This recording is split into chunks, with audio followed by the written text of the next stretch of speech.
Today we're going to talk about Sherpa, a software engine that we've created. My colleague Jim Gaston and I work in South Orange County Community College District. That's in Southern California, about 15 minutes south of Disneyland. We have two colleges there, and those two colleges have 43,000 students. Now, our district is part of the California Community Colleges. With 112 colleges in 72 districts and 2.7 million students, it is the single largest system of higher education in the U.S. That system, however, is in trouble. Fewer than half of our students obtain a certificate, a degree, an associate's degree, or successfully transfer to a four-year college or university. So correspondingly, there is now a major effort to increase student success, and that was what we did Sherpa for. So my colleague Jim is going to demonstrate Sherpa. Sherpa is less a single product than an entire software architecture, a place where various software engines can work together. So we have a class search engine, we have a personalization engine, but it's also, we incorporate vendor products in this as well. Our messaging engine we purchase from a vendor. So, Jim?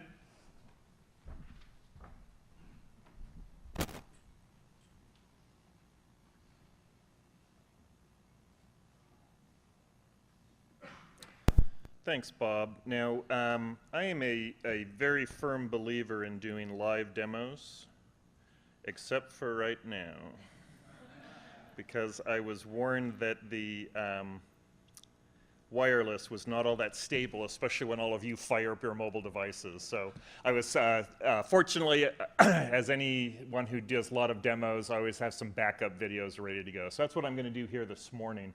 And just so you know, too, there's a lot more to Sherpa that I can do in the time we're allotted in this session. We are going to be at the reception this evening. We're going to have a table set up there, and we can go into much more detail for anyone who's interested in that.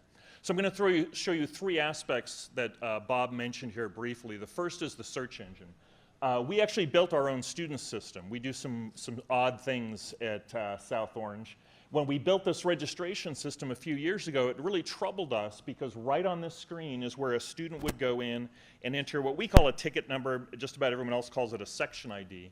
But the system, if that class was closed, did what probably most of your systems do. It essentially punished the student for making a mistake, right? They enter the ticket number, and we say, bam, sorry, you made a mistake. That class is full, and now we're going to sit here with our terabytes of data, with our raw processing power, and we're going to let you flip through a class schedule to find a replacement, right? Doesn't that make perfect sense? And so what we've done here with Sherpa, and it really illustrates well the intention of Sherpa, is to intervene with information that helps nudge the student into making a more informed decision. So now this is what our system does. Instead of just saying that class is closed, we tell them it's closed, but then we offer them some alternatives. The first of which is show all open classes for this course. That's the next logical progression in the decision tree that they're making. So we go out there, they can actually add the class right here. If any of these classes have a time conflict with a class they're already enrolled in, it's grayed out and they're told which class is creating the time conflict. If none of those courses look good, then we can go on and do a similar class search. And there, what we're essentially saying is, just tell us what is it about that class that interests you. Was it the day and time that it met? Was it the instructor? Did it meet a certain requirement for you? If that doesn't work out, then we go into advanced search. Now, this is just wide open. And so now they can just go in there and just pick any set of criteria, and we'll go do a real-time search in that class, come back with just classes that meet that criteria, and they can add it directly in there. A relatively simple example, but it really illustrates well the principles that Sherpa was built on, which is that we want to intervene at just the right time with these things that we call nudges. And let me illustrate that a little more with the next phase of the project that we went into. And this is the Sherpa Dashboard.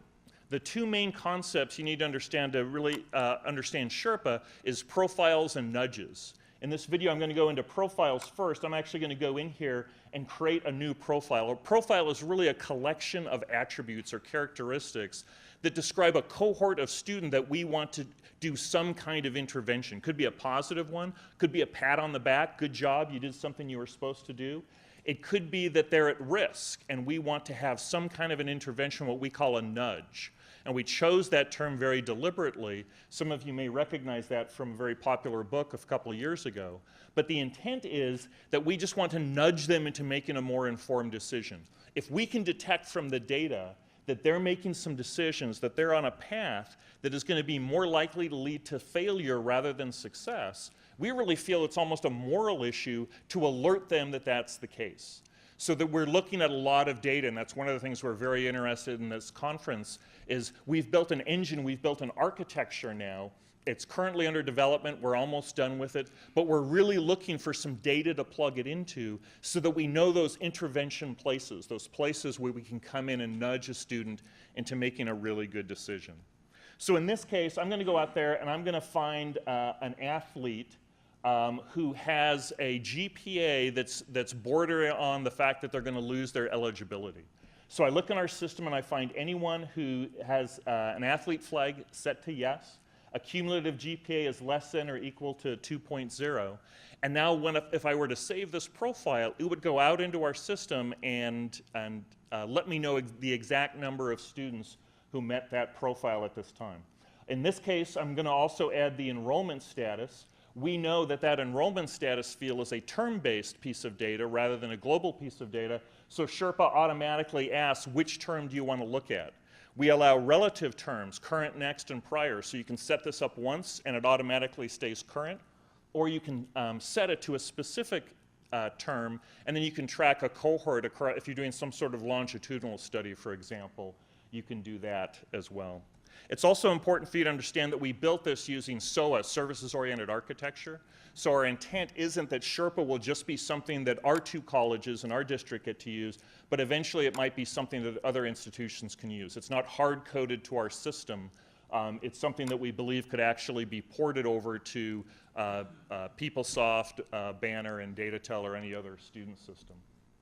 So that's how you set up a profile. Now I'm going to go into what we have lovingly referred to as the nudge-o-matic. The nudge-o-matic is where you actually go in and generate a nudge. And really what you need to do is just answer 3 simple questions. Who, what, and how, and where, and what, and how, and when.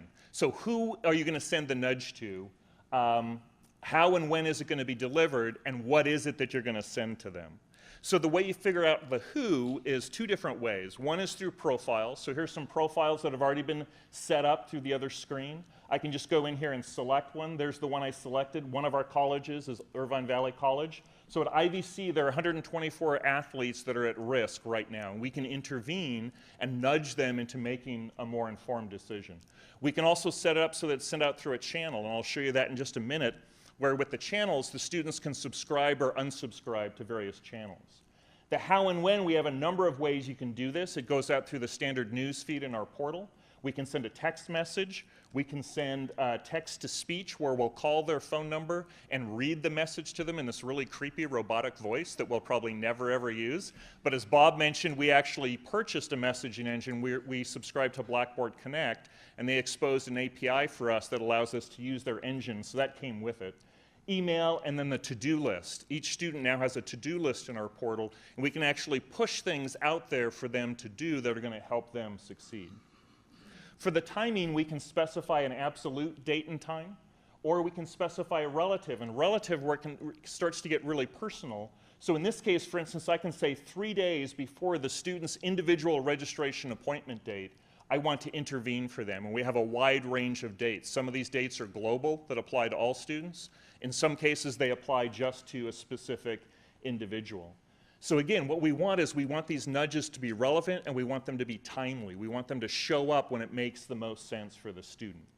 And then finally, it's what? What am I going to send? I could send videos, I could send text, I can recommend a service. And in the case of a service, this is generally an online service, either within our portal or some other third-party product. But in this case, I can actually push something out into their to-do list. I can specify a deadline that this task needs to be accomplished by. Under content type, if I set it to a service, I'm presented with a list of services that Sherpa knows about. If I choose one of those, it automatically embeds a link into the nudge that goes out. So I don't even need to give the student instructions about, oh, well, you need to go do this and do that. They can actually just go out there and get to that service directly. And so what I thought I would do is, one of the real design fundamentals that we have is that Hi, my name's Tommy, and I go to that our students are embedded in our design team. So we don't do design work on services that directly benefit our students unless the students are in the room with us. We actually hire students to sit in on our design sessions with us. My Site is our enterprise web portal. It's a homegrown portal that we built. When we developed Sherpa, Sherpa now drives My Site, but we don't brand Sherpa to the students.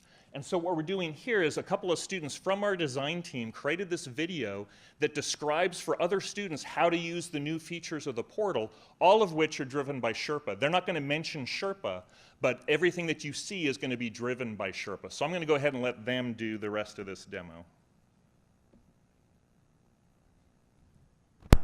IVC, My name is Shauna and I go to Saddleback. and we're members of the student design team. The purpose of this video is to introduce you to the new features of the My Site refresh. And we're super excited to be able to have the opportunity to show you these new features because we feel they will improve your overall college experience. So with that, let's take a look. So this is the new homepage. At the top, you can see your username, your email, and the number of unread emails you have. You can open and close that at any time, depending on the people sitting around you. You can switch to preview mode by clicking there, and you'll see the 3 new modules, the calendar, the to-do list, and the news feed, which you can switch back to normal mode at any time by clicking there. And be sure to give us your feedback. Okay, this is the to-do list section. Click Add Task to add a new to-do list item, and then select a priority from the drop-down menu, and then title it. Now the college will be able to send you important items in your to-do list. And to see more details about these items, click on the right on the Action menu, and then select Show Note. Now, if they've sent you an action such as go to My Academic Plan, you can select Go Do This. And you can see it will take you to the My Academic Plan page. Now, if you have an important item that you need to remember, you can select Remind Me to send yourself a reminder. This will send you either an email or a text message at a predestined date. Now, the text message will only come if you've already selected the option for text messaging through the college. Reminders that are pending can be edited or deleted through the Reminders section under My Information.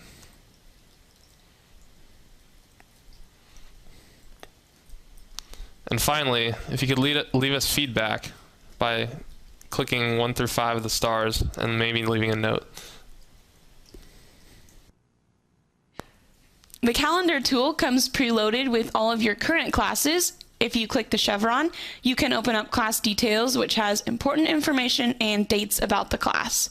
You can also view the calendar in different formats, a month, week, or day format. The calendar comes preloaded with holidays and other important dates, which you can change in the settings button at the upper left-hand corner.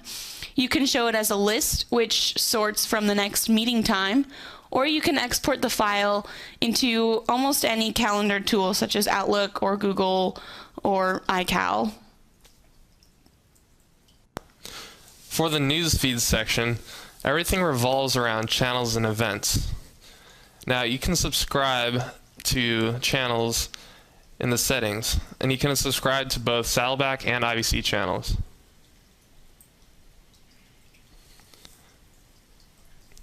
Each item can be expanded to view the full content of the announcement. If you have a calendar icon, you'll be able to add that item to your calendar.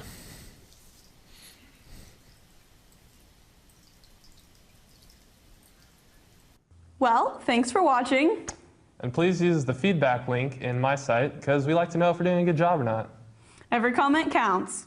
Phasers out. They had some fun with that. So one of the key things that I think you saw in there is the feedback loop. So every nudge that goes out, we give the students the opportunity to rate it on a scale of 1 to 5 and also provide a comment. So that way we can track our progress with this, but from the student perspective. Now obviously if we send something out that you owe us money and you need to pay that or you're going to be dropped from your classes, it really doesn't matter to us if they rate that a 1 star. We're not going to change that nudge. But other nudges, we can actually start to use that feedback. And that's a really key part of Sherpa, is that we have that feedback loop in there and that we're actually listening to the students. We're not just sending that information out. Sherpa is mostly built out. We've got a few more months left to get the core functionality that we want. We're currently in a pilot mode with a number of our departments that are geared specifically on student success issues. And again, this was just a really brief overview, but if you stop by our table this evening, we'd be more than happy to show you some more and answer any questions. And I think we've got some time now for some questions as well. I do have a question. You were talking about feedback. How do you categorize? I mean, if you want to, in a way, analyze that data regarding feedback, for example, do you have categories for the feedback? Do you have to go one by one? In a way, how do you are able to, in a way, analyze that data in a more quantitative manner, I would say? Yeah, it's a great question, which I think if you didn't hear it, it's about the analysis of the feedback. Currently, the question to the students is, how useful was this item that we sent you? And so they're just rating that. Yeah, the feedback loop at this point is brand new. It's only been out there a short while. It isn't being used very much yet. So, but yeah, down the road, we may just refine that a bit so that we can do some better analysis on it. Yeah. Yeah. I thought you had qualitative feedback of some kind. Yeah, not yet. Yes. Hi there. Understanding you guys are in a pilot right now, can you talk a little bit about, number one, what level of usage you're seeing from teachers, or from students rather, or from other constituents? And number two, have you had a chance yet to link usage of the system to successful outcomes, either course completion or degree attainment? Okay, I'll take the first one, and Jim will take part of the second one. We've built different engines. So the search engine, for example, has been used nearly 8,000 times since we turned it on late last year to help a student find an acceptable alternative to a class that they were closed out of. You want to tell them the one about the nudge from a trick? Yeah, what we did is students were placed on academic probation. And so one of the pilot nudges that we sent out was a notification to students. You've been placed on academic probation, here's how you get off of it. That one we couldn't really track electronically because the way they got off academic probation was to come in to a workshop, sit down, and they're taught some study skills and things. So we asked the leader in that area to just give them a little slip of paper with, why did you show up here? Now they were sent a paper letter to their home that their parent could have seen that told them you were going to be placed on academic probation, along with an email and a to-do list. The number one response we got back was they came in because of the email, which really surprised us. We really thought the letter, they could mark any one of the items on there. So it's certainly too early to detect things like degree completion, but every single thing that's done in Sherpa is logged. So, and all of that information is pumped into our data warehouse, so we'll certainly be able to do that in the future. Yeah, the data warehouse will be able to define, once it's out of beta and we've got enough data, we'll be able to define cohorts so that we can start comparing those summative outcomes. Yeah. First of all, congratulations. The system looks great. Thanks.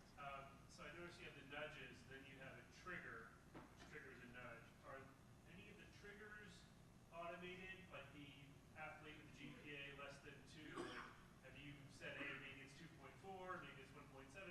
Where are you on what triggers? Or is that all just someone saying, I want to do this, and making a manual decision?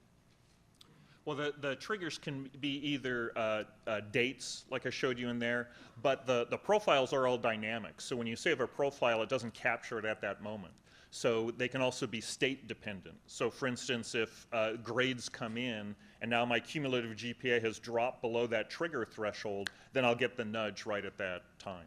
So is that a set trigger, like it's in the system perpetuity, or do individuals say, I'm this trigger? Like how automated or manual? Yeah, we don't have it self-defined yet, but that's a good idea. Now, currently we have time-based triggers and event-based triggers, but we're currently building a mobile version of the app, and since phones have GPS chips, we'll be able to add location-based triggers. So if you opt in, you can get an SMS, like if you walk within 150 feet of the library, it will text you and say the book you have on reserve is now in. Has any thought been put to possibly expanding it to include training for, or job training for employees at the school in terms of, continuing education and things like that? And if so, what bottlenecks or concerns have been raised in that line? Yeah, whenever you do a project like this, you do it in a certain, political environment. Sure. And so we're very careful about where we can and can't go.